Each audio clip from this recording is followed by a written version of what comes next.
So how do you know if somebody blocked you on the Instagram? So there are actually a few ways how you can test it. And the first one is simply to look for their username within the Instagram platform.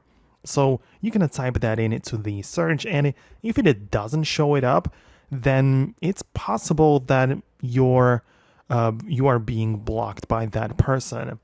But outside of that, you can also check out the DMs section.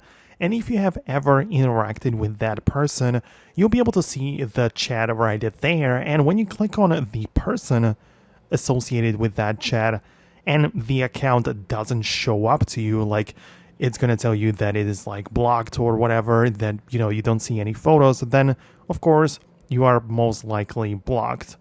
But the best way is to use some different account, or ideally a friend, right? When you search for a person on your phone through your Instagram account and your friend searches for that same person, and if that other person can see the account and you cannot, then it is most definitely that you are blocked by that person.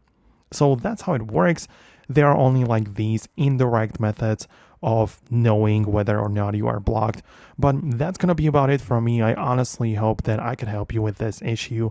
Let me know below in the comments. Thanks a lot, and I'll catch you later in the next tutorials.